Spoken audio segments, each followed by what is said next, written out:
School से भागकर और शमशान में जाना चालू कर दिया। शमशान में जाके मैंने 7-8 साल बहुत काम किया। सनातन सत्य है, सनातन सत्य है ना। हाँ। प्रकृति सत्य नहीं है। ओके। घोड़े को पता होता है कि 5 पीढ़ी मेरी है, मेरे बच्चे हैं, वो व्यवहार वैसा ही करेगा। ओके। इसलिए हॉर्स पावर है, एलिफेंट पावर नहीं है, लॉयन पावर नहीं है। अगर रेगिस्तान ही देख रहे हैं तो रेगिस्तान बनाएंगे पर उसमें खूब हरियाली और पेड़ पौधे भी लगाएंगे, क्योंकि वो आंखों को सुकून देती है।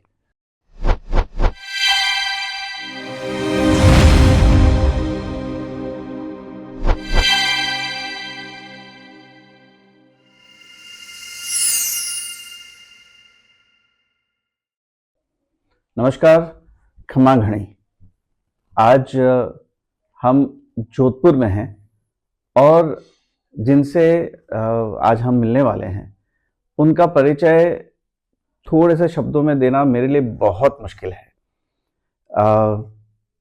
इन्होंने 4 साल की उम्र से आर्ट पे काम करना शुरू किया था।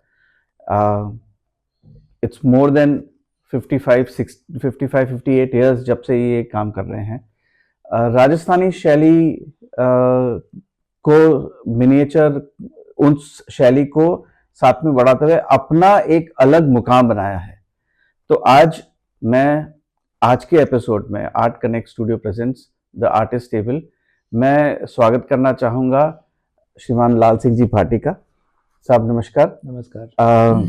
पहले तो मैं आपसे मैं बिल्कुल इस तरह से मैं आपको धन्यवाद करना चाहूँगा कि आपने अपने स्टूडियो में अपने इतने शानदार घर में हमें बुलाया और हमें ये मौका दिया इतनी सुंदर कलाकृति देखने का। नमस्कार साहब। नमस्कार, आपका धन्यवाद। आप पूरा टाइम निकाल के आए अपना। ये मेरे लिए सौभाग्य है कि मुझे मेरे राजस्थान की धरती से कुछ न कुछ अच्छा समझ कुछ नया देखने को मिला। थोड़े से अगर आप अपनी बेसिक जर्नी के बारे में, जहां से आपने 4 साल की उम्र से शुरू किया था, उधर तो थोड़ा सा अपने बारे में हल्का सा बताएं तो फिर हम मेरा ऐसा मानना है कि इस जन्म का ये 4 साल की उम्र से ये काम शुरू नहीं है। एक जन्म में कोई काम पूर्ण नहीं होते। बराबर। तो ये मेरे हिसाब से तो पिछले जन्म का ही है जो आगे निरंतर मैं इसको चालू रख रहा हूँ। दुनिया के लिए मर रहा हूँ मैं, पर मैंने एक जर्नी खत्म करके दूसरी जर्नी में प्रवेश किया। जैसे हम फ्लाइट से आते हैं, फिर घर कार से आते हैं, फिर पैदल जाना पड़ता है, राइट। तो वैसे ये जर्नी मैंने पिछले जन्म से कई जन्मों के रिफ्लेक्शन जो है मेरी सोल पे शायद सेव हो रखे हैं, और कई चीजें अधूरी रह गई, उसको निरंतर आगे करने की दिशा में चलने के लिए वापस ये जन्म हुआ। और 4 साल की एज से वापस जब मेरे हाथ पैर काम करने लगे, बुद्धि काम करने लगी, तब से मैंने शुरू किया। सही बात है। तो ये जो आपकी थ्योरी है इस बात को प्रूव भी करती है, क्योंकि आपके घर में कोई कलाकार नहीं है, तो इट्स नॉट दिस वे के आपने अपने फादर को या आपके दादाजी को या किसी को काम करते हुए देखा हो और आप रुचि आई हो। It has come to you naturally, so I understand it quite well. तो ये जब आपने जहां से आपने ये काम चालू किया, तो क्या चीज ने इंस्पायर किया जैसे आगे जाते हुए? तो देयर हैज टू बी कोई मेंटोर होना चाहिए, कोई गुरु होना चाहिए, कोई, तो वो कहाँ से शुरू हुआ? जब पिछले जन्म का है तो गुरु तो मेरे को ही नहीं पता कौन, ऊपर वाला गुरु है।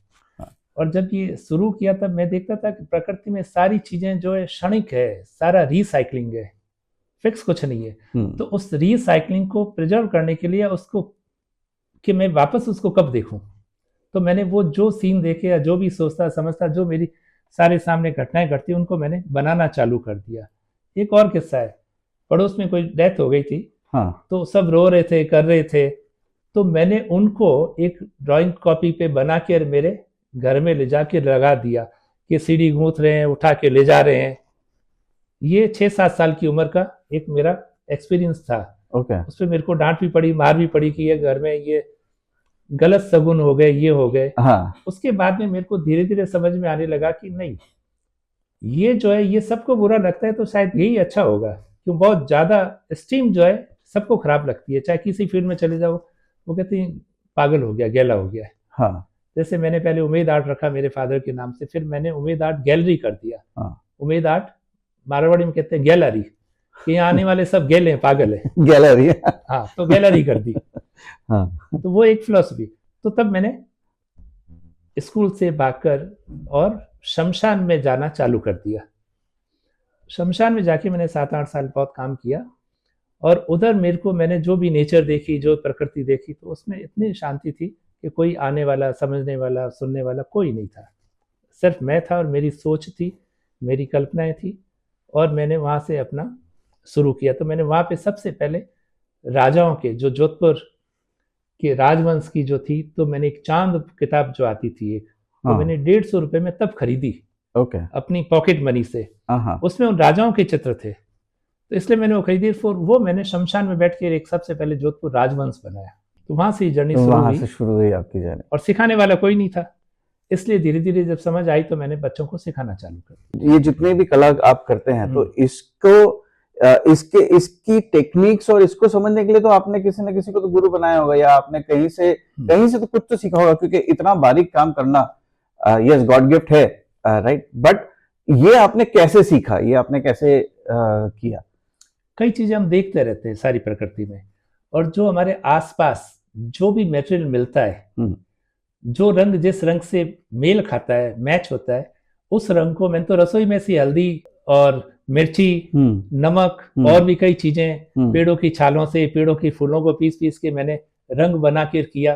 तो वो आपके जो थॉट जो आते हैं कि किससे क्या हासिल हो सकता है, इस प्रकृति में सारी चीजें मौजूद है। ओके। ठीक है, जब आपकी जरूरत होती है तब आप उसके पीछे भागते हैं, और भागते हैं तब आपको वो सारी चीजें दिखने लग जाती, वही वो दिखती। जैसे हर आने वाला या आने वाली का इंतजार हो तो वही वो दिखता है, पता है उसने जीन्स पहनी नहीं, साड़ी पहनी है, फिर भी वही दिखता है। 10 कदम दूर से ही वही दिखता है, क्योंकि आपका समर्पण उसके प्रति इतना हो गया, आपका फोकस है वहां, फोकस। क्यों, आपके उसके अलावा कुछ दिखता ही नहीं है। सही है। तो जब इतना सोचते हैं तब आपके कई जन्मों का रिफ्लेक्शन जो आपकी सोल, आत्मा पे सेव हो रखा है, जैसे हार्ड डिस्क में सेव होता है, तो वो सेव होया हुआ जब आप उस चीज को चिंतन करते करते सोते हैं, तब वही चीजें सारी आपकी फाइलें इतने जन्मों की खुलने लगती है, और उसके पासवर्ड लगते हैं, सही पासवर्ड लगते हैं, तब वो सारी चीजें आप करने लग जाते हैं, और नहीं तो फाइलें करप्ट हो जाती है। राइट। तो नींद में क्या स्वप्न आते हैं, जो सोचते हैं उसी पे चिंतन करते हैं आप, तभी वो चीज आती है। तो उसका सर्किट उससे मैच हो जाता है, फ्रिक्वेंसी मिल जाती है उससे, पुराने जन्मों से, इसीलिए स्वप्न आते हैं, जो इस ब्रह्मांड में वही आएंगे, उसके बाहर कुछ है ही नहीं। तो उसके बाद में जो भी मैं सोच रहा हूं वो मेरी फाइलें खुल रही है। जैसे एक दिन भर चिंतन किया एक नींद पर मैंने, कि नींद क्यों आती, नींद लेना जरूरी, क्योंकि मैं 24 घंटे क्यों नहीं काम कर सकता, ये सोने की जरूरत कहाँ है मेरे को, सोऊंगा तो मेरा टाइम खराब हो जाएगा। पर मेरे को लगा नहीं, सोना जरूरी है, क्योंकि जब तक हम यमराज के द्वार पर पूरी नींद में जाके और नगाड़े बजा के नहीं आएंगे, तब तक सुबह नई ऊर्जा के साथ नहीं उठेंगे, भले 5 मिनट ही सो। तो मैंने नींद पे भी चिंतन चालू कर दिया कि नींद क्या है। तो फिर पता चला कि सोच में अपने क्वेश्चन आंसर, यानी कि मेरा मन जो है वो अर्जुन है जो क्वेश्चन कर रहा है, मेरी आत्मा कृष्ण है वो जवाब दे रही है मेरे को। वाह। और बुद्धि जो बीच में है वो एनालिसिस कर रही है, तराजू की एक पलड़े की कांटे की तरह, कि मैं सही हूं या ये सही है, वो बुद्धि कर रही है उसमें। तब मैंने सोचा, देखा कि नींद जो है सात्विक, रासिक और तामसिक 3 प्रकार की नींद है। ओके। और 3 ही शरीर है, सूक्ष्म, कारण और स्थूल। सूक्ष्म, कारण और स्थूल। सूक्ष्म जो है यहाँ बैठे बैठे आप घर जाके आ गए सेकंडों में, फोन आया कि ये चीज वहां पड़ी है, सब चीजें याद है। जैसे कोई भी, मैं बताऊं, ये इस उंगली को देखो मेरे, मैं नहीं दिखता, मेरे को देखो, उंगली नहीं दिखती, बराबर है, फोकस हो गया। तो कॉन्शियस और सब कॉन्शियस आउट ऑफ फोकस। तो उसको फोकस करने के लिए ये स्थूल दिखना जरूरी, जो मेन है। ठीक है। एक तरफ तो कॉन्शियस है, एक सब कॉन्शियस है, उनके बीच में ये स्थूल है। उसको फोकस करना ही आर्ट है। वो फोकस हो गया तो आप जो सोचते हो वो बना लेते हो। वाह। नहीं तो बनेगा कैसे? सही बात है ना, बिल्कुल सही है। तो नींद जो है सात्विक 2 प्रकार से, एक तो मैं सो गया, नींद आ गई, थकान से, मैंने सोच लिया सोना है, सो गया। दूसरा, आपको क्लोरोफॉर्म दे सुला दिया, एनेस्थीसिया दे दिया, आप सो गए। उसके बाद में नींद में आपके कॉन्शियस, सब कॉन्शियस और जो मैं दिख रहा हूँ, इन तीनों की फ्रिक्वेंसी मिलनी चालू होती है। ओके।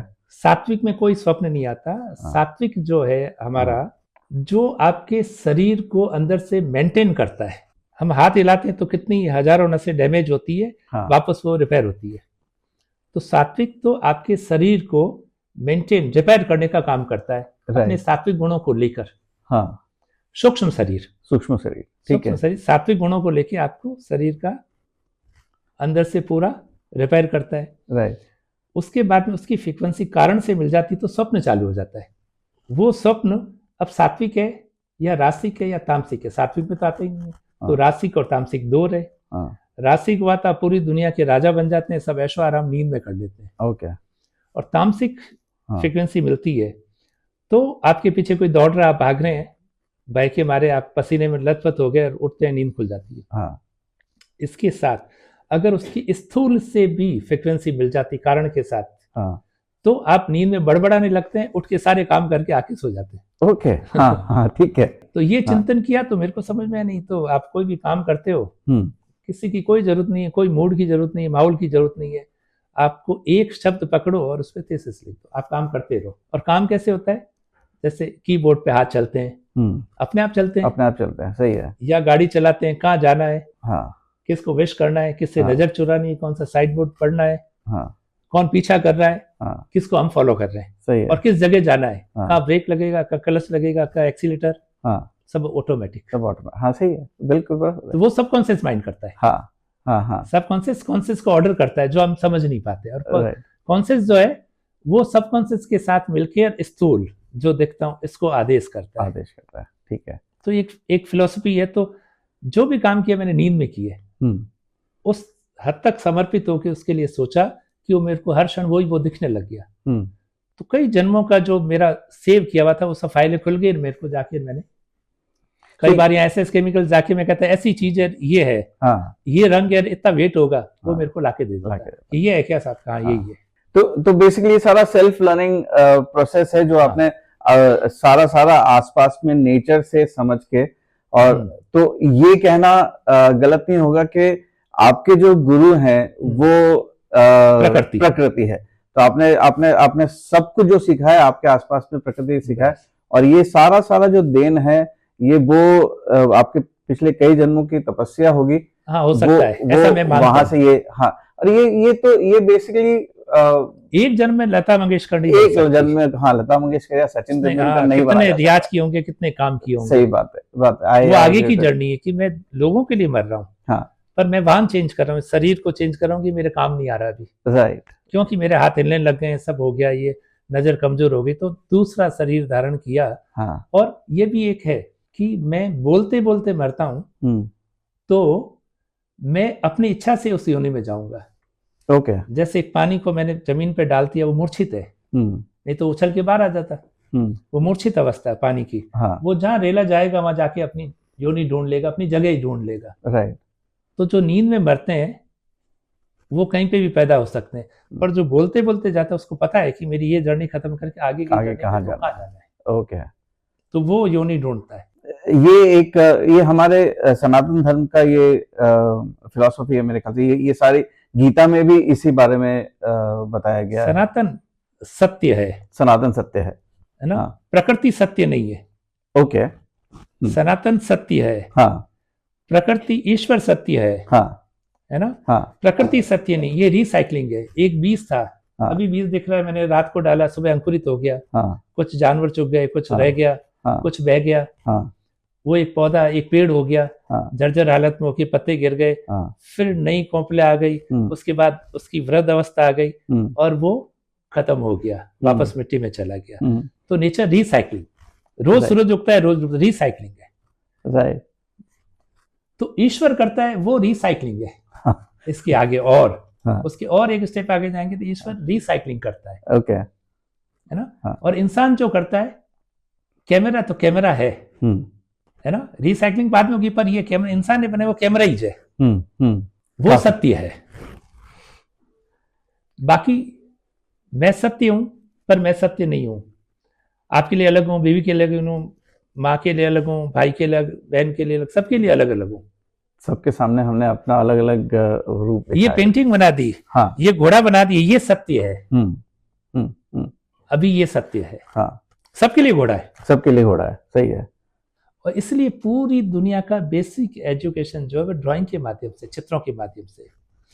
घोड़ा लिख दो कोई भी लैंग्वेज में, हॉर्स लिख दो, बच्चे को कभी समझ नहीं आया, घोड़ा बना हुआ है तो समझ आ समझ जाएगा। आ जाएगा, सही है। तो आर्ट के बिना कुछ नहीं है। आर्ट के बिना कुछ नहीं, मतलब आपके जो क्रिएशन है वो नेचर से लेके तब मुझे समझ में आ रहा है कि क्यों आसपास में इतना पॉजिटिव और मतलब सब एक दूसरे के साथ में जेल किया हुआ, मिला हुआ इसलिए लग रहा है क्योंकि सारा सारा नेचर से ही लिया हुआ और नेचर को ही दिया हुआ है, सब नेचर ही, नेचर ही है, उसके अलावा कुछ है ही नहीं। जब हम सब नेचर से ले रहे हैं और नेचर को दे रहे हैं तो नेचर से हमें रंग भी मिलेगा। तो रंग बनाने की प्रक्रिया या रंग कैसे बनते हैं इसके बारे में बताइए। आर्ट के 3 अलग अलग स्टेज है। ओके, बचपन, जवानी और बुढ़ापा। ओके, जब बचपन था हाँ, तो आर्ट का बचपन था, उस आर्ट में उस आर्टिस्ट का भी बचपन था, ओके, क्यों, उससे पहले वो था ही नहीं। हाँ, तो उसने उस प्रकृति में जो मिट्टी मिली उसको, जो फूल पत्ते मिले, जो पेड़ों की छालें मिली, उनसे उसने भित्ति चित्र बनाए केव आर्ट, गुफाओं में, वो आर्ट का बचपन था। ओके, उसके बाद धीरे धीरे डेवलप होते होते आर्ट की जवानी आई, तब रियलिस्टिक और इजाद हुआ अपने मिनिएचर पेंटिंग, पारंपरिक कलाएं, पारंपरिक पूरी हाँ, दुनिया में, चाइनीज भी है, जापानीज भी है, कोरियन भी है, इंडियन भी है, सब जगह की। तो तब सभ्यताएं सभ्य हो गई थी, इंसान सभ्य हो गए, समझने लग गए, तब उन्होंने अपने आसपास कि कौन कौन से कलर कहाँ कहाँ से मिल सकते हैं। तो अभी जो कलर काम लेते थे 200-300-400 साल पहले तक, तो उसमें हरताल, पत्थर के कलर, हरताल, पेंसिल, सिंगरफ, जंगाली, ये, फिर खड़िया मिट्टी, फिर लाल मिट्टी, पेवड़ी भी बोलते हैं, पीली मिट्टी, उसके बाद में सीप का भस्म बनाकर सीप को जमीन में डाल देते साल 6 महीने, फिर उसको बाहर निकालते, उसका पेस्ट बना के काम लेते। उसके बाद में चूना, लाइमस्टोन, मुल्तानी मिट्टी, फिर नीम की छाल, बबूल की छाल, पीपल की छाल, मुलेठी, खैर, कत्था, खैर का पेड़ कत्था, कत्था, फिर केसर, हल्दी, केसूले के फूल, पलाश के फूल, हाँ, है ना, पलाश, हरसिंगार के फूल, तो यूं करके, फिर लोध, मुलेठी, ऐसे हजारों चीज। फिर आगे इसके साथ छाल, पत्तियां, जड़ और पत्थर के बाद आगे धातु में, सोने के वर्क, चांदी के वर्क, फिर टीन, जिसको हम कहते हैं कतीर का काम, जो अब खत्म हो गया है, कतीर का काम, जिसमें पुरानी चांदी जैसा इफेक्ट आता था, और चमकता था पानी जैसे, जो आसमान में, बादलों में, पानी में, तारों में, और जरी में, जैसे पोशाकों के अंदर जो भी कपड़े बनते उनके अंदर वो रंगों का इस्तेमाल होता था, मेटल का। तो उसके साथ उनको फिर बाइंडर चाहिए था बाद में। तो ये तो कलर किया, बना लिया, तो साफ हो गया वापस हाथ लगते, क्योंकि उसमें बाइंडर नहीं था कोई। तो उसके लिए गोंद काम लेना चालू किया, नीम का गोंद, बबूल का गोंद, कुमटे का गोंद। हर मौसम में कलर बनाने की टेक्निक अलग अलग है, कि बारिश में मेरे को कलर बनाना और पेंटिंग पे लगाना है, तो वो कितना जल्दी सूखेगा या नहीं सूखेगा, बहुत गर्मी है तो उसमें वो क्या उसका रहेगा, सर्दी में कैसे बनेगा, तो सबकी अलग अलग टेक्निक है ये। तो ऐसे ये सारे रंग बनते थे। फिर इनके नाम भी होते थे, हिरमिचिया, किरमिचिया, केसरिया, कसुमल, जवाई, चंपाई, तोरोफुली, नींबू बरना, बादामी, खसखसी, मोतिया, सुआ पंखी, मूंगिया। तो ये सब जो नेचर में जो जो चीजें दिखती थी वही कलर के नाम हो गए। जैसे गांव के नाम होते हैं ना, कहीं पुर लगता है, कहीं सर लगता है, तो वो वैसे ही है, रंगों के नाम हो गए। उसके बाद में ये सारे रंग दूसरी फिलॉसफी में, दूसरे अध्यात्म में जाते हैं, तो सारे अलग अलग रंग जीवन के, 9 रस, 9 रंग, 9 दुर्गा, 9 के बाद में शून्य, 9 शरीर के द्वार, जितने फल फ्रूट खाते हैं वो 9 रंग के हैं, जितने ड्राई फ्रूट खाते हैं वो 9 रंग के हैं, जितनी सब्जियां खाते हैं वो 9 रंग की है। हर शरीर का अलग अलग द्वार जो है अलग अलग कलर को एब्जॉर्व करता है, अपने अंदर खींचता है। 2 आंखों का सबको पता है, हरा और आसमानी, बाकी द्वारों का पता ही नहीं है। तो इस पे कभी किसी ने, क्योंकि हो सकता है कि सोच रही या नहीं रही है, किसी ने किया होगा, क्योंकि हमारे यहाँ सब एकाधिकार रहा हमेशा कि पात्र तो है मेरे पास देने के लिए, पर उसके पास तांबे का बर्तन है अमृत रूपी दूध देने के लिए, तो उसमें डालेंगे तो पॉइजन हो जाएगा, तो खुद भी मरेगा, लोगों को मारेगा। पात्र तो बहुत होते हैं, पर उसके पास पात्र नहीं होता कि उसको संभाल के रखे। तो जैसे आपने ये जो 2 रंग बताए, तो बाकी दूसरे जैसे पीले रंग का क्या? जैसे हम कहते हैं कि पूरे शरीर में से पीला रंग जो है आंखों के द्वारा, नाखूनों में, चमड़ी पे सब बाहर दिखने लग गया, यानी कि एक रंग की आपके शरीर में कमी हो गई। ओके। वो रंग बाहर आ गया, तो अब आपको जॉन्डिस हो गया, पीलिया हो गया। ओके। है ना? अब पीलिया जब हो गया तो आयुर्वेद में जाएंगे तो कहेंगे चने खाओ, चने के सत्तू घोल के पियो। प्राकृतिक चिकित्सा में जाएंगे तो पीले रंग की एक बोतल में पानी भरो और धूप में रखो, ताकि सनलाइट में से जो येलो कलर जो उसकी रेज है वो आप पानी पीने से आपके शरीर में रिकवरी हो जाए वापस। राइट। ज्योतिष के पास जाएंगे तो पुखराज पहनो, पीले वस्त्र पहनो और पीला दान करो, अपने हाथ से लेके वो चीजें दो, तो वो पीले रंग की पूर्ति हो गई। हल्दी की माला पहनाएंगे, जैसे माला लंबी होती रहेगी, पीलिया उतर जाएगा, पीलिया खत्म हो जाएगा, वो आपके बॉडी ने येलो कलर ऑब्जर्व कर। ये भी रिसर्च है एक, या सर्च है, रिसर्च तो क्या सर्च कर रहे हैं कि कौन सा कपड़ा किस अंग पे वो कलर का आने से कौन सी बीमारी ठीक हो सकती है। जैसे काला और सफेद तो सबको पता है कि काला रंग पहनेंगे तो गर्मी ज्यादा लगेगी, और लाल कलर अगर कोई किसी को हार्ट की या बीपी की प्रॉब्लम है और लाल चादर और लाल बेडशीट पहना दी, उसको उड़ा दी, और लाल दर के संबंधित कोई कलर होगा तो उसको हार्ट अटैक जल्दी आ जाएगा। उसका एक एग्जांपल और दूं कि जो बच्चा पैदा होता है, न्यू बेबी बॉर्न, उसको पीले रंग का कपड़ा पहना दो तो 4 घंटे में जॉन्डिस हो जाएगा, इसलिए बेबी पिंक पहनाते हैं। बेबी पिंक पहनाते हैं। ओके। ये अब साइंस मानने लगी है। हमारे पुरखों ने तो कभी कर लिया। उस सर्च का ये रिसर्च कर रहे हैं वापस। सर, हमने रंगों के बारे में तो समझाइए, सारे 9 रंग।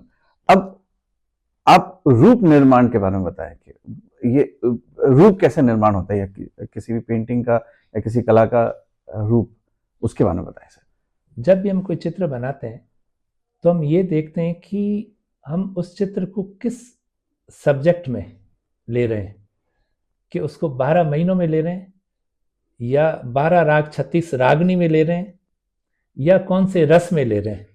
अगर कोई मैथोलॉजी की बनानी है तो उस मैथोलॉजी में जो जितने कैरेक्टर है ईश्वर से लेके और मानव किन्नर तक, उन सब का रूप निर्माण क्या होता है, उनका अनुपात क्या होता है।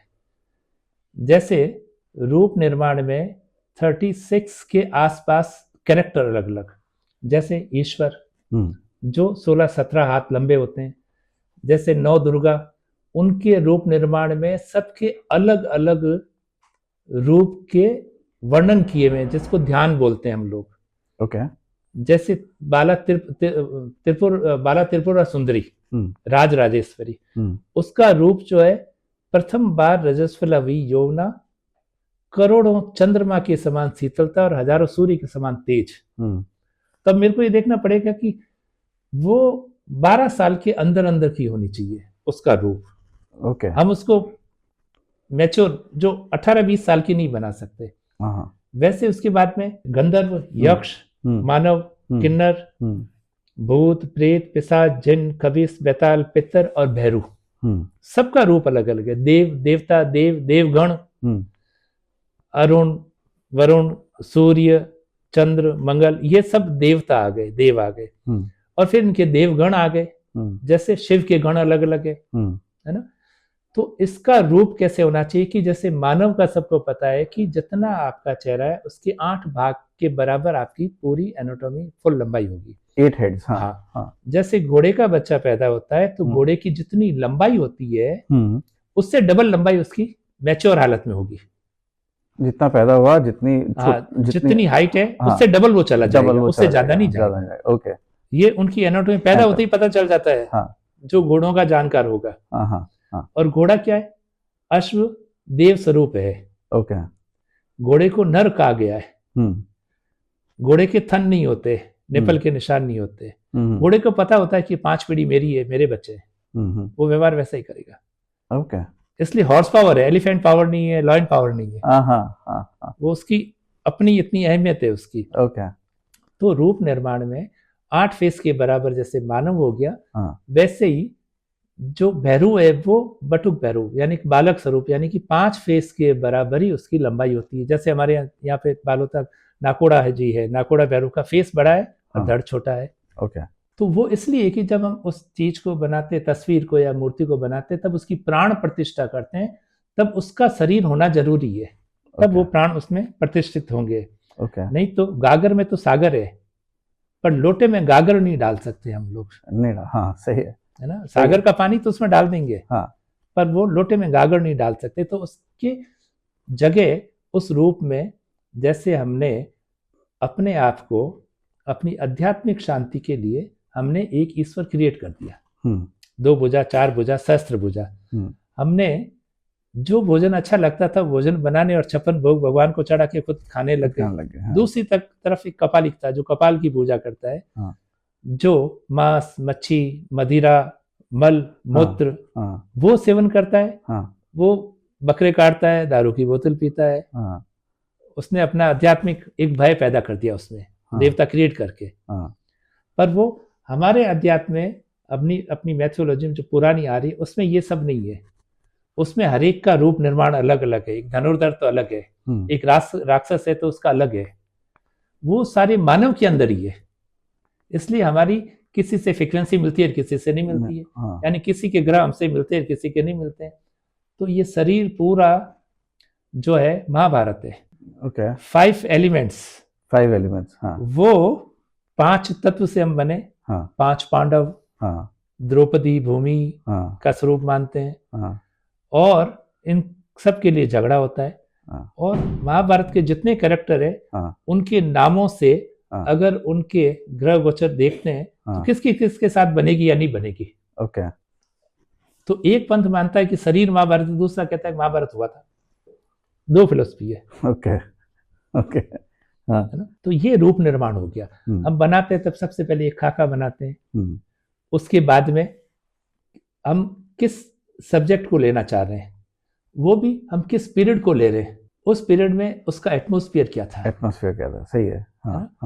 जैसे राग रागनी की पेंटिंग बनाएंगे तो वो एटमॉस्फेयर क्रिएट करना पड़ेगा उसमें कि राग तोड़ी तो उसमें हिरण आ जाते हैं। राग मेघ मलार तो घटाएं आ जाएगी, बिजली चमकेगी, पेड़ पौधे हिलेंगे, सब झूमने लग जाते हैं। राग सौरठ तो सुबह जल्दी उठ के, उसके बाद राग भैरवी। तो सबका मतलब 8 प्रेयर के हिसाब से अलग अलग समय, अलग अलग समय के हिसाब से अलग अलग एटमॉस्फेयर क्रिएट करना पड़ता है। उसके बाद में वो लगेगा कि इसका है उगता सूरज है कि डूबता सूरज है। सही बात है। उगते सूरज में पहले उजाला हो जाएगा, फिर सूरज आएगा। डूबते सूरज में ऊपर अंधेरा हो जाएगा, सूरज है वहीं उजाला होगा। तो पेंटिंग में ईस्ट वेस्ट कैसे बताएंगे। राइट। तो वो 5 एलिमेंट्स जो है, ठीक है, इसके साथ 5 एलिमेंट्स के हम जो बने हुए पूरे कि कौन सा एलिमेंट आपके अंदर ज्यादा है, कि आपका वजन कैसा होगा, आपका रंग रूप कैसा होगा। तो इसी के ऊपर हमने बहुत पहले रंगों के ऊपर और 9 रस के ऊपर एक किया था प्रोजेक्ट। तो उसमें था कि उसमें पूरी उत्पत्ति का सृजन करने वाला एक शिव है। ओके। वही सार करता है, वही पूरा ब्रह्मांड में वो ओम की एक ध्वनि है। नासा वाले भी कहते हैं। सही है। तो शिव के ऊपर क्या किया कि कंप्यूटर हार्डवेयर और सॉफ्टवेयर डेवलप किए किसी ने, जो कलर जेरोक्स ईजाद किया था उन्होंने। मेरे पास आ गए थे वो।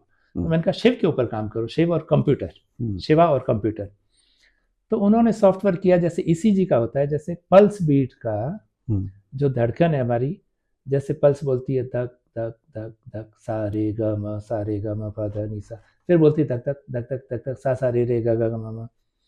तो वैसे ही शिव जो जो चीजें धारण करते हैं अपने शरीर पर, वो सारी चीजें रोजमर्रा की जिंदगी में काम आने वाली चीजें हमने बना के उसमें सारे वो सेंसर फिट किए।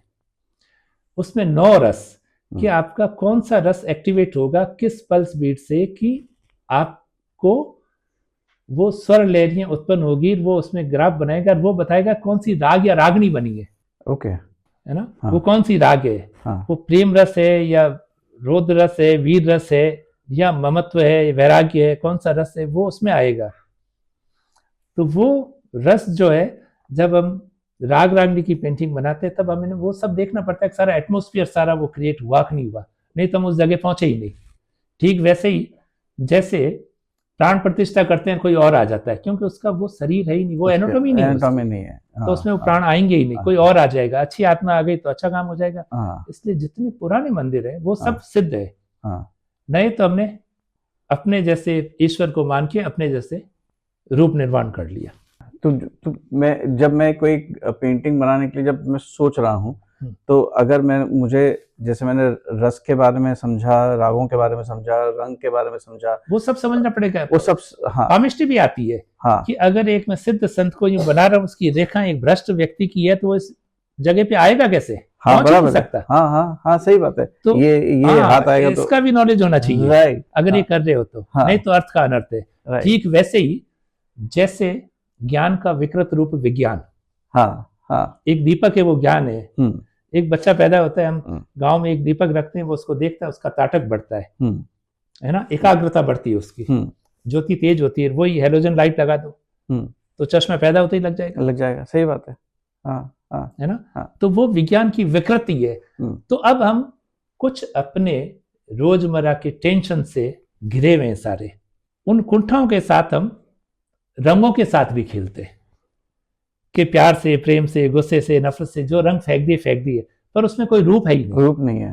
हाँ। सिर्फ रंग ही रंग है। हाँ। वो उसके अपने पर्सनल जो उसके साथ घटनाएं घट रही है, उन घटनाओं के वो रंग है।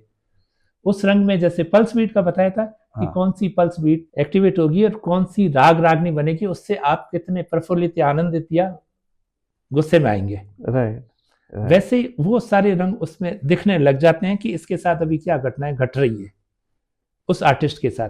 हाँ। नहीं तो वो रियलिस्टिक करता। हाँ। जो जीवन को सुख दे, जो संगीत वो अच्छा है जो कान से अच्छा लगे। हाँ। दृश्य वो अच्छे जो आंख को अच्छे लगे, सुगंध वो अच्छी जो नाक को अच्छी लगे। हाँ। हाँ। और आत्मा का आकर्षण जो है वो अच्छा है, जिससे कि बार बार इससे बात करने में, बार बार मिलना इससे। नहीं तो कोई मतलब नहीं कि कभी हमारा दुख परेशान नहीं किया, मैं दुखी नहीं किया, पर उसकी शक्ल ही पसंद नहीं आती। सही बात है। तो वो उसके ग्रह मैच नहीं कर रहे। वो उसके 5 एलिमेंट्स जब अर्धनारीश्वर का मिलन होता है, शिव और शक्ति का, तब 5 एलिमेंट्स शून्य, आकाश शून्य, शून्य के अंदर वायु, शून्य में सिर्फ नाद है, ध्वनि है। वायु में ध्वनि भी है और स्पर्श भी है। जब उस आकाश में वो वायु स्पर्श करता है तब घर्षण होता है। घर्षण होता है तब अग्नि प्रवाह होती है, अग्नि उत्पन्न होती है। जब अग्नि उत्पन्न होती है तब उस पर जल प्रवाह होता है। बहुत गर्मी होगी तब बारिश आएगी, नहीं तो कैसे आएगी? तो अग्नि होगी तो अग्नि के साथ में रूप आएगा, जल। हाँ, अच्छा, जल प्रवाह होगा। ओके, जल प्रवाह होगा तब उस पे बीज पृथ्वी तत्व आएगा और तब उत्पत्ति होगी एक नए अंकुर की। ठीक है ना। ये जीवन कैसे, जीवन का निर्माण कैसे होता है, वैसे ही पेंटिंग में कैसे निर्माण होता है। ये दोनों पैरेलल है। सही है ना। सही है। एक सत्य है, एक रिसाइकलिंग है।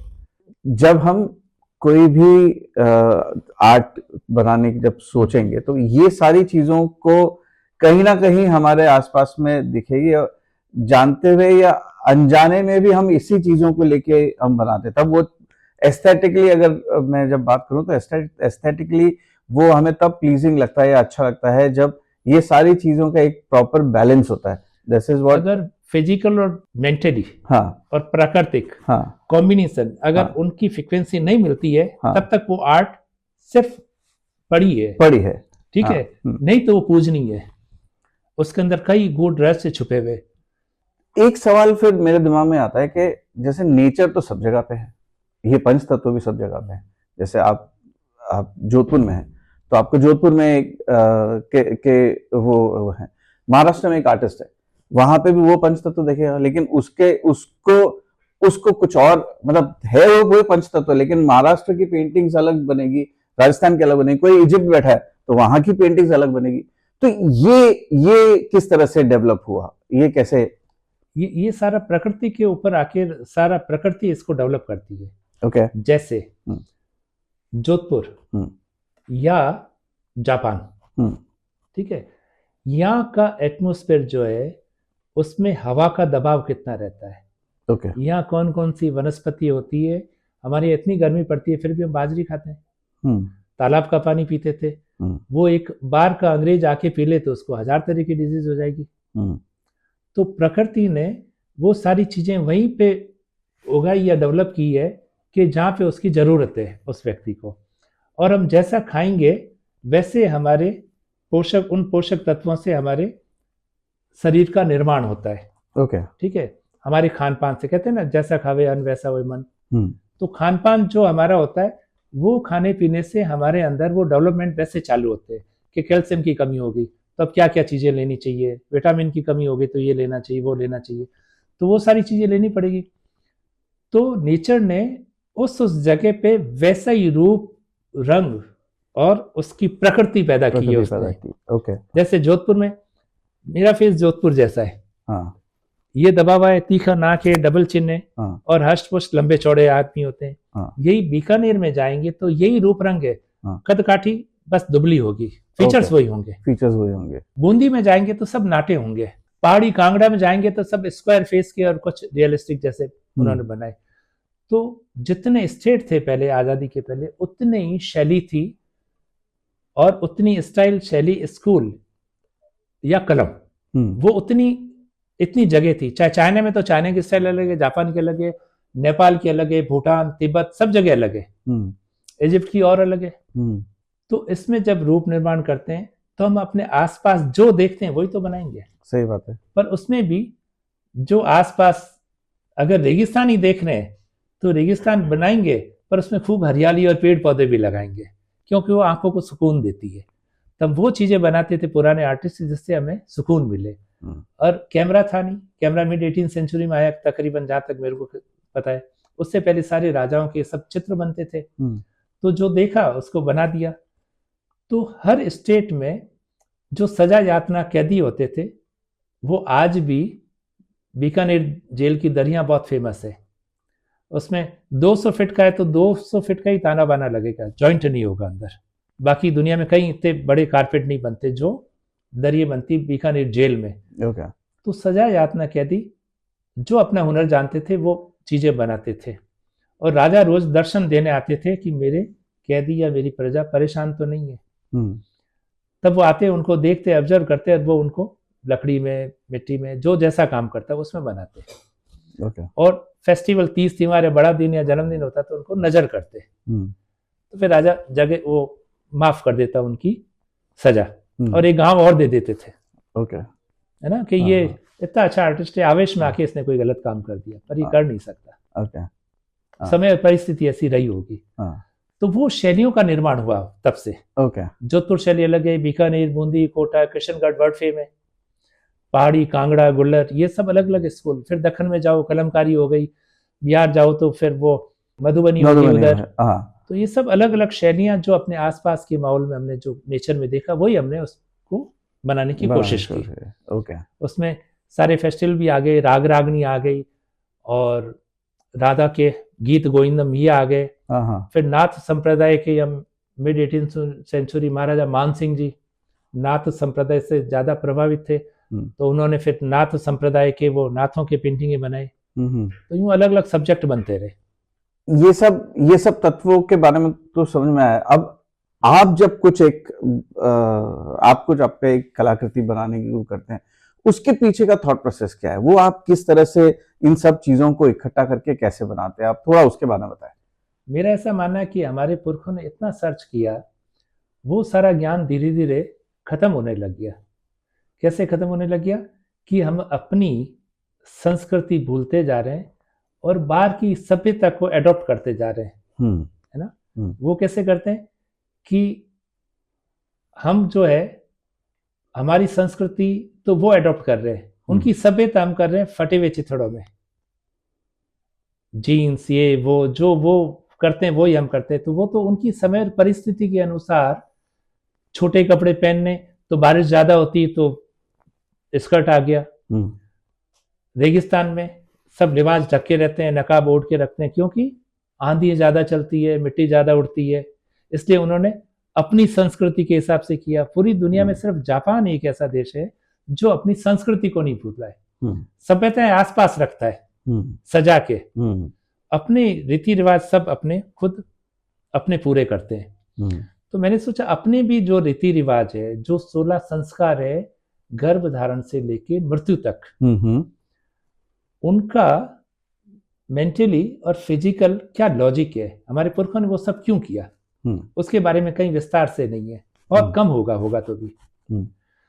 तो आज मेरे घर में मकर संक्रांति है मेरे यहाँ पे, तो आज मैं मकर संक्रांति की पेंटिंग बना लूंगा एक, कि मेरे घर में क्या क्या हो रहा है, बाजरी का खींच बन रहा है, मूली की सब्जी बन रही है, बढ़िया बन रही है ये, और उसका क्या लॉजिक है पीछे उसके।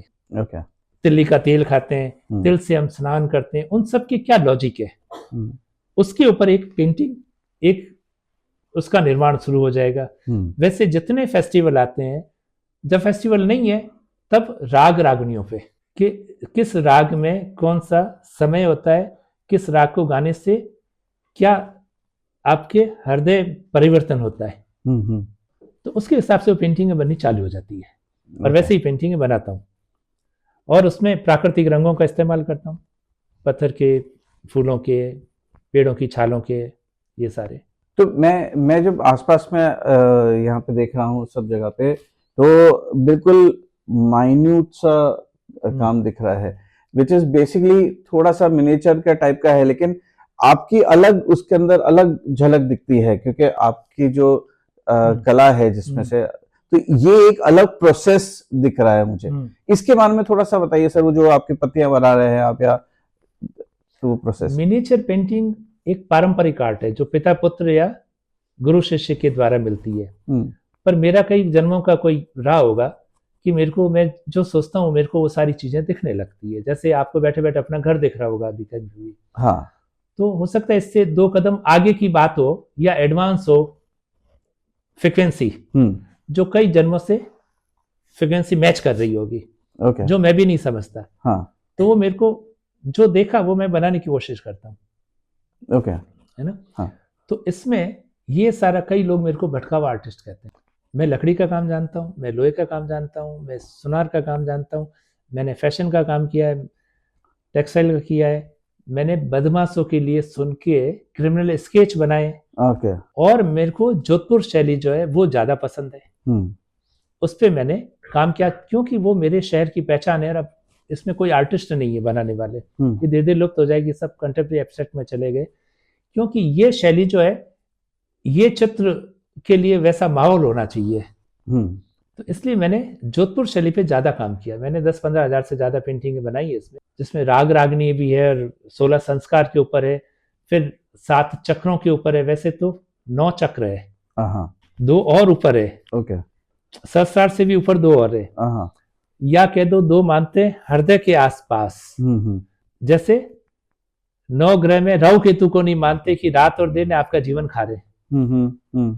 तो वो सारी चीजें जो है, वो सब जैसे जैसे जो समय आता है, जो फेस्टिवल होता है, जो राग रागनी है, फालतू टाइम में राग रागनी चालू हो जाती है, तो ऐसे चालू हो गया ये। मतलब मैं ये चीज को समझ पा रहा हूँ कि आपका जो कुछ भी आर्ट है, that is inspired by nature से इंस्पायर्ड है, और नेचुरल एलिमेंट्स के साथ में आप काम कर रहे हैं। जो है 5 एलिमेंट्स के ऊपर है, हाँ, फिर तिलक के ऊपर है, तिलक क्यों लगाते हैं, किस लिए लगाते हैं, कितने तिलक, कितने प्रकार होते हैं, कितने स्थान, 13 स्थान पे लगते हैं। अघोर में 2 लिंग योनि गोदा पे और लगते हैं, जो अघोर में लगते हैं, बाकी नाभि के ऊपर है सारे। कौन 3 लाइन, कौन खड़े। हाँ। तो इसमें इन सब पे काम हो रहा है।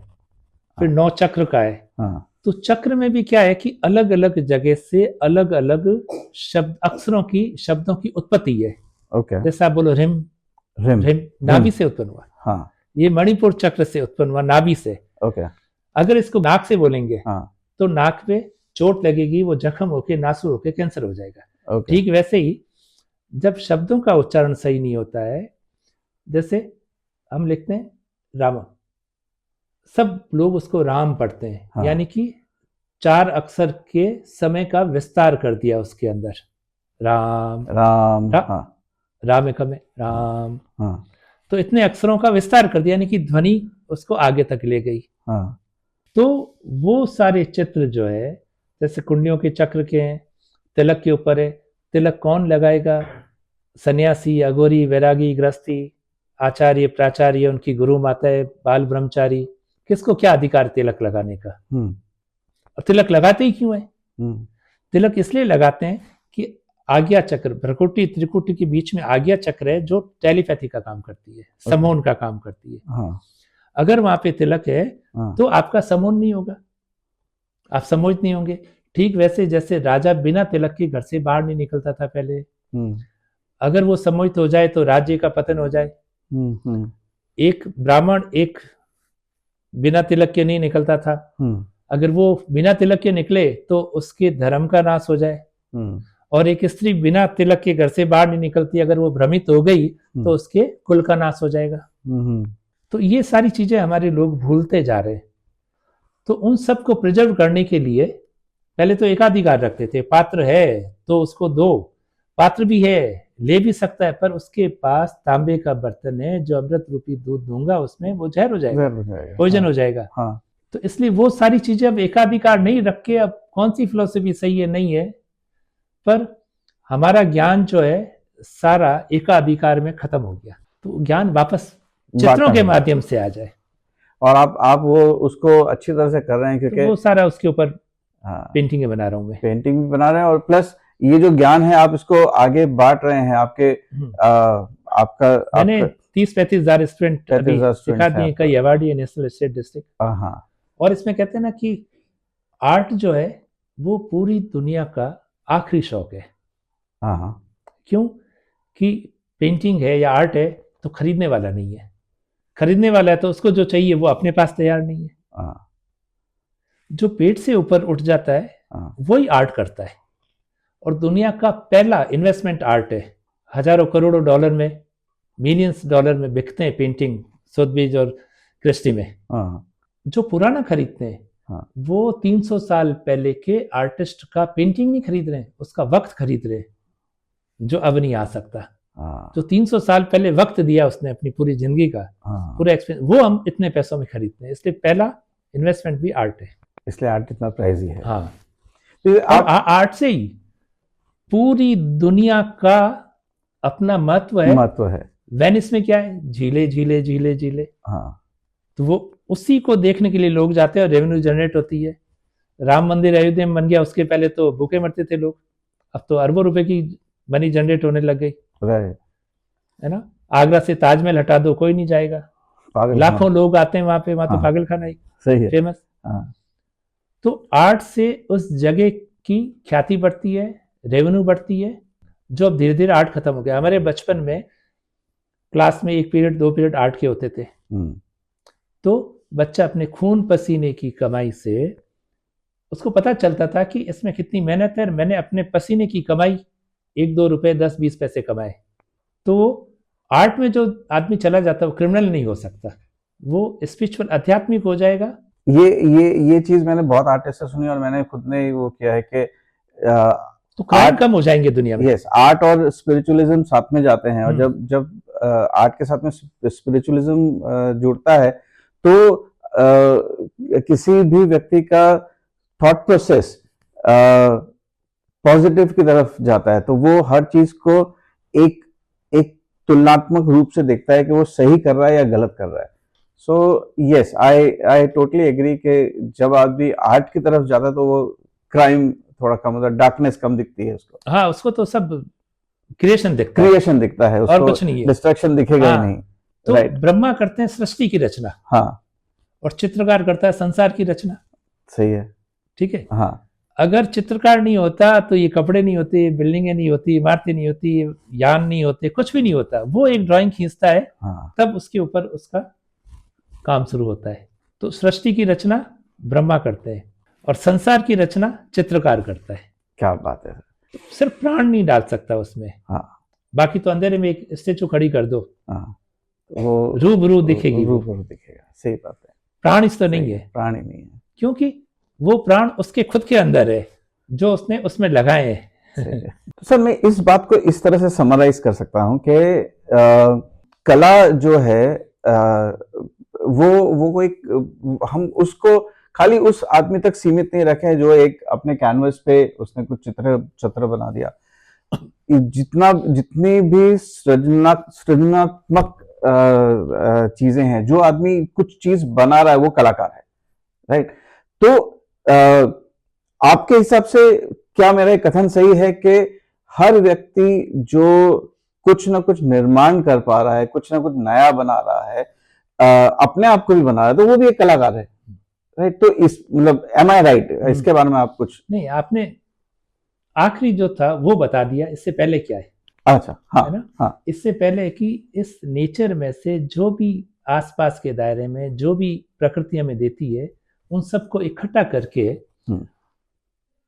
करके हम कोई निर्माण करते हैं, वो एक कला है। कला हो गई, ठीक है। जो निर्माण करता है हाँ, इकट्ठा करके, कि उसको चयन करना है कौन सी चीज कहाँ पे लगानी है, कौन सी चीज किधर आएगी, वो एक क्रमबद्ध तरीके से करने को कला, और जो बना रहा है वो कलाकार है। हाँ, और जब बन के जो रूप निखर के आया वो एक कला करती है। ठीक है। तो ऐसे ही एक कुछ मेरे को याद आ रहा है कि एक हर आदमी कहते हैं शरीर स्वस्थ होना चाहिए, सबसे पहले निरोगी काया। हाँ, मैं कहता हूं नहीं, इससे एक स्टेप और पहले या आगे है, जो ये है कि आपका मन, मस्तिष्क, बुद्धि ये निरोगी होने चाहिए। वो सारी चीजें कुछ भी फालतू सोच के, कुंठित दिमाग करके, और हाँ, शरीर को नष्ट कर देगा, हाँ, है ना। हाँ, तो शरीर कोई मायने नहीं रखता, शरीर तो अपने आप बन जाएगा जब आपका आत्मा, आपका मन, बुद्धि ये सब संयम के साथ रहे, हाँ, नियम हाँ, के साथ रहे, हाँ, है ना। हाँ, ये संयम नियम बल बुद्धि का और इसका आत्मा का और मन का अगर बिगड़ता है, जैसे 3 शरीर का बिगड़ता है तो आदमी खत्म हो जाता है, वैसे शरीर खत्म होगा। तो 2 दोस्त थे, बहुत अच्छे मित्र थे, हाँ, एक कलाकार था और एक पहलवान था। ओके, पहलवान कहता है हमने तो हमेशा सुना कि स्वस्थ शरीर निरोगी काया होनी चाहिए। हाँ, उसने कहा इससे ऊपर और भी है कि आपका निरोगा स्वस्थ आपका मन होना चाहिए, आपकी बुद्धि होनी चाहिए, आपकी आत्मा होनी चाहिए। आत्मा तो होती है, आत्मा तो कहेगी, अगर मैं कोई किसी को जाके मारूंगा तो आत्मा बोलेगी, वो जूते मारेगा तेरे को वापस। हाँ, मन के मैं देख लूंगा, मैं बलिष्ठ हूं। हाँ, तो बल कहीं काम नहीं आता। तब दोनों की रोज बहस होती। तो एक दिन जाते जाते दोनों जा रहे थे, एक पहाड़ आया, तो उसने पहाड़ पे जो है एक बहुत अच्छी सी माँ और बेटे की आकृति बनाई, ओके, ठीक है। हाँ, उसके बाद कहा कि ये जो है ये मेरा आर्ट है, हाँ, जो कई सदियों तक रहेगा। मैंने कि इसमें क्या नई बात है, तूने एक मूर्ति बना दी, हाँ, इसमें क्या हुआ? हाँ, क्या नहीं, खाली मूर्ति नहीं है, ये इसकी पहचान है। इसके ऊपर जितना भी कचरा था वो मैंने हटाकर इसकी खुद की पहचान किया है, वो खुद क्या है, उसका अस्तित्व क्या है, वो मैंने इसको उजागर किया है, निखारा है इसको। हाँ, ठीक वैसे ही जैसे रोज आप कहते हो कि मेरा बल है, शरीर है, तो मैं कहता हूं नहीं, मन बुद्धि में कुंठाएं रहेगी तो कोई काम का नहीं है शरीर। सही है। तो अपने अंदर जितने भी कचरा है, जैसे क्रोध है, आवेश है, ये सब गंदगी को हटाकर हम खुद क्या है, हमारा अस्तित्व, हमारा व्यक्तित्व क्या है, उसको निखारना ये सबसे बड़ा आर्ट है। सही और वो करेंगे तब उस मूर्ति की तरह आप पूरे जग में पहचाने जाओगे, ओके, अपने कर्मों के द्वारा। हाँ, बहुत सुंदर। क्योंकि वो पहाड़ तो वहीं पे था, जो मेरा शरीर रूपी पहाड़ वो वहीं पे है, पर जब तक मैंने उसकी सफाई नहीं की तब तक उसके अंदर से, बहुत जरूरी है। हाँ, जब मैं सफाई करूंगा, जब मैं उसको सफाई करके तो मैं उसको अच्छी तरह से ढाल सकता हूँ, किसी कला रूपी चित्र में उसको ढाल सकता हूँ, और वो सदियों तक रहेगा। हाँ, वो सदियों तक, जब तक पहाड़ है तब तक रहेगा। कला का हमारी जिंदगी में होना बहुत जरूरी है। जीवन जीना ही तो एक सबसे बड़ी जीवन जीना भी कला है, राइट। वो अगर जीना नहीं आता ना तो कोई मतलब नहीं है। लोग कहते हैं ना टाइम मैनेजमेंट, हाँ, मनी मैनेजमेंट। हाँ तो लाइफ मैनेजमेंट भी आना चाहिए, जो कोई नहीं करता। लाइफ मैनेजमेंट ही सबसे बड़ी कला है कि सबको मैनेज कैसे करके रखना है, खुद को, अपने परिवार को, अपने समाज को, अपने गांव को, अपने शहर को, अपने देश को और प्रकृति को। हम प्रकृति को कैसे संभाल के रख सकते हैं, उसके लिए काम करने की जरूरत है। बहुत अच्छी बात प्रकृति है है तो सब कुछ है, नहीं तो हम भी नहीं है, हम भी नहीं नहीं तो फिर कोरोना है। सही बात है सर। तो सर आपकी भविष्य की कुछ योजनाओं के बारे में बताइए, क्या है? मैं सोचता हूँ कि एक आर्ट का ऐसा, सब जगह आर्ट कॉलेज है, क्राफ्ट कॉलेज कहीं नहीं है। हाँ, पूरे इंडिया में क्राफ्ट कॉलेज नहीं के बराबर, एक या दो कोई होगी तो होगी कहीं पे, सब आर्ट कॉलेज है जहाँ पे वो रेडीमेड आर्टिस्ट तैयार करते हैं, जिनका इतना समर्पण नहीं है। एनआईडी, नेफ्ट, ये जितने बड़े बड़े इंस्टीट्यूट है उसमें सिर्फ दूसरी चीजें ज्यादा सीखते हैं। तो गुरु शिष्य परंपरा के हिसाब से कोई गुरुकुल जैसे एक स्थान तैयार हो जाए, तो उसमें मैं कर भी रहा हूँ, जिससे 5 एलिमेंट्स भी है, 9 रस के भी है, बिल्डिंग भी वैसे ही बनेगी, वो काम चल रहा है। इसके साथ एक आर्टिस्टों के 5 ललित कलाओं के, संगीत हो गया, गायन हो गया, नृत्य हो गया, शिल्प हो गया और चित्र हो गया। इन सब आर्टिस्ट बहुत संपन्न नहीं होते, वो अपने विचारों से, अपने ख्याल से बहुत संपन्न होते हैं, पर आर्थिक दृष्टि से थोड़े कमजोर होते हैं वो सब। राइट। बहुत कम, कोई 1 लाख में 2-3 कोई हुसैन जैसे या तैयब मेहता जैसे या बन जाते हैं, हर एक तो पहुंच नहीं। तो उनको कहीं पे भी जाते हैं तो रहने की बड़ी प्रॉब्लम रहती है। तो उनके लिए एक आर्टिस्ट रेजिडेंसी में यहाँ पे मेरे डेवलप कर रहा हूँ 15-20 रूम की। तो उसमें कोई भी दुनिया का कोई भी 5 ललित कला, सिर्फ चित्रकला का नहीं, वो आके यहाँ रह सकता है, 1 हफ्ते आराम से रह सकता है, खा पी सकता है और घूम सकता है। उसके लिए मैं कोई चार्ज नहीं लूंगा उनसे। क्या बात है। तो ये एक मैंने सोच रखा है। तो एक स्कूल के साथ एक पूरा वर्कशॉप भी हो जाए, एक आर्ट गैलरी, एक म्यूजियम हो जाए। मेरे पास 15-20 हज़ार पेंटिंग है और भी कलेक्शन है, तो वो सब उसमें, जैसे 9 ग्रहों के ऊपर है या 16 संस्कार के ऊपर है या कुंडलियों के चक्रों पे है, जो संस्कृति अलोप होने लगे उसको वापस जीवित करने के लिए ये सारा प्रयास चल रहा है। तो आने वाले 4-5 साल में ये सब शायद मूर्त रूप में आ जाए। सर ये मेरे साथ में ये पहले भी ऐसा हो चुका है कि मैं किसी आर्टिस्ट का इंटरव्यू कर रहा था और उन्होंने कहा कि मैं आज आपके चैनल पे मैनिफेस्ट करता हूँ। आपने यस, इसको मैनिफेस्टेशन ही बोलेंगे। एंड ये मैं बहुत छोटा हूँ, लेकिन मैं आपसे ये मैं गारंटीड आपको ये कह सकता हूँ कि आज आपने ये जो मैनिफेस्टेशन किया है ये जरूर पूरा होगा, क्योंकि इस चीज की बहुत सख्त जरूरत है। मैं जब काफी जगह पे ट्रैवल करता हूँ तो मैं छोटे छोटे आर्टिसंस को देखता हूँ जो उनके पास में भर भर के कला है, उनके स्किल्स लेवल्स इतने अच्छे हैं, लेकिन वो बाहर नहीं आ पा रहे हैं। उनको छोटे, मतलब कोई ना कोई संपन्न आर्ट गैलरी वाला या कोई ना कोई संपन्न फैक्ट्री वाला उनको बिल्कुल मिनिमम वेजेस देके काम करवा लेता है। जितना भी हैंडीक्राफ्ट का जो भी हो रहा है वो हैंडीक्राफ्ट खत्म होकर मशीन क्राफ्ट होने लग गया। मशीन क्राफ्ट हो गया, राइट। और उन मशीनों के ऊपर गवर्नमेंट की सब्सिडी भी है 30% 40% तक, जो विदेशी मशीनें लगाएं लकड़ी की या लोहे की कोई भी। कई स्कीमें तो ऐसी है कि 1 करोड़ की मशीन लगाओ और 10 लाख रुपए दो, 90 लाख रुपए जो है गवर्नमेंट देगी। ये भी स्कीम है गवर्नमेंट की, पर उसमें हजारों आर्टिस्टों के हाथ कट जाएंगे, क्योंकि जो हाथ से काम करने वाले वो मशीन काम करेगी। जहाँ 1000 आदमी काम करते हैं वहां पे 2 मशीनें काम कर लेगी, तो रोजगार की और कमी हो जाएगी और धीरे धीरे ये आर्ट, ये सारा लुप्त होने की कगार पे आ जाएगा। राइट। कई ऐसी चीजें जो बिल्कुल विलुप्त हो चुकी है, इतने क्राफ्ट है उसमें से कई क्राफ्ट खत्म हो गए, लोगों को पता ही नहीं है। तो उनको वापस पुनर्जीवित करने की जरूरत है। और हस्तशिल्प का मतलब हस्तशिल्प ही होना चाहिए। हमारे जोधपुर में भी हस्तशिल्प उत्सव लगता है, उसमें सारा मशीन क्राफ्ट हो गया, सारे मशीन आने लग गई, सब कॉमर्शियल हो गया। जबकि वो हम 11 लोगों ने चालू किया था सूचना केंद्र में सबसे पहले। आज इतना विशाल रूप हो गया है, पर उसमें आर्टिस्टों को दरकिनार कर दिया गया है। मेला ज्यादा हो जाता है। हाँ मेला हो गया, मेला। तो उसमें मशीन क्राफ्ट हो गया सारा, Right, मशीनें right. बिक रही है, हाँ, खाने पीने के सामान बिक रहे हैं। वो हम 9 या 10 लोगों ने चालू किया था सूरज कुंड फेयर। हम्म, उसमें सारे आर्टिस्ट आते हैं जो हरियाणा में लगता है। 87 में पहला लगा था उसमें, फिर 1990 में पहला कलामणि अवार्ड मेरे को हरियाणा टूरिज्म ने दिया था।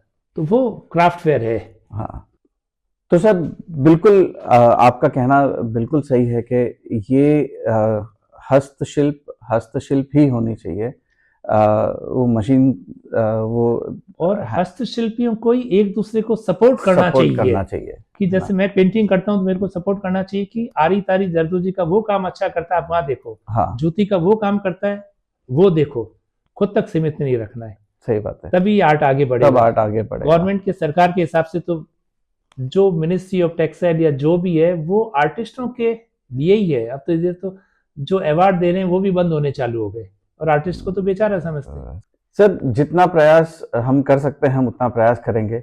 सोचते हैं कि ये आर्टिसंस को अच्छा प्लेटफॉर्म मिले और आप जैसे सोचने वाले जो आर्टिस्ट हैं, जो दूसरे आर्टिसंस के बारे में सोचते हैं, इस तरह से और भी आर्टिस्ट हमारे साथ जुड़े। मतलब मेरे पास शब्द नहीं है क्योंकि इतना ज्ञान मुझे मिला है और एक अलग पर्सपेक्टिव मिला है आर्ट को देखने का। मतलब आर्ट को क्या, हर चीज को, कलर को, रंग को, मटेरियल्स जो यूज हो रहे हैं उसको एक अलग डेफिनेशन सा आपने दिया है, जिसके लिए मुझे ऐसा लगता है एज अ पर्सन जो आर्ट को समझने की कोशिश कर रहा है, मेरे लिए उस एक रिसर्च के लिए बड़ा आपने रास्ता खोल दिया कि मुझे इन चीजों पे रिसर्च करना चाहिए। हाँ, ये सब सवाल है, ये सारे सवाल, मतलब आपने सवाल के अगेंस्ट में मुझे दूसरे सवाल दे दिए हैं जिसपे मुझे काम करना, ऐसा लगता है कि अभी बहुत सारा काम करना बाकी है। तो सर मैं आपका धन्यवाद, तो मतलब मुझे ऐसा लगता नहीं कि मैं धन्यवाद बहुत छोटा सा शब्द होगा जो हिसाब से आपने मुझे आज वो माफी और धन्यवाद क्या है कि दूरी पैदा करती है। Right sir. थैंक्स और सॉरी डिस्टेंस पैदा करता है। मैं अपने आप को जाके, आप अपने आप को एक आईने में जाके थैंक्स सॉरी थोड़ी बोलेंगे। तो सर इसी नोट पे मैं आपको आज मैं आपसे विदा लेता हूँ, धन्यवाद नहीं कह रहा हूँ, आज मैं आपसे विदा लेता हूँ। मैं जरूर मैं आपके और टच में रहना चाहूंगा क्योंकि जो आर्टिस्ट रेजिडेंसी की आप बात कर रहे हैं वहां पे इस तरह के आर्टिस्ट आके अपना काम करें, प्लस आपकी तरीके से अगर इस चीज को समझ के काम करेंगे तो ये जो मिनिएचर आर्ट है या जो हमारे अलग अलग गांव की या शहरों की शैलियां हैं, ये बची हुई रहेगी। और कभी भी किसी को कोई पूछने की जरूरत हो तो कभी भी मेरे पास आ सकते हैं। कभी भी किसी को आर्ट के बारे में पूछना हो, सीखना हो, तो आप सर के पास आ सकते हैं। मैं सारी डिटेल्स डिस्क्रिप्शन में डाल दूंगा, आपके नंबर्स, आपकी ईमेल आईडीज। तो जय हिंद। जय हिंद सर। आशा करते हैं आपको हमारा आज का ये एपिसोड पसंद आया होगा। लाइक कीजिए, सब्सक्राइब कीजिए, कमेंट कीजिए, शेयर कीजिए। कमेंट जरूर कीजिए क्योंकि आपके कमेंट से हमें ये पता चलेगा कि हमें और क्या इम्प्रूवमेंट करना है। आप और भी किसी आर्टिस्ट से मिलना चाहें तो आप हमें जरूर बताएं, हम यहाँ हमारे चैनल पे उनका इंटरव्यू जरूर करेंगे। धन्यवाद। जय हिंद।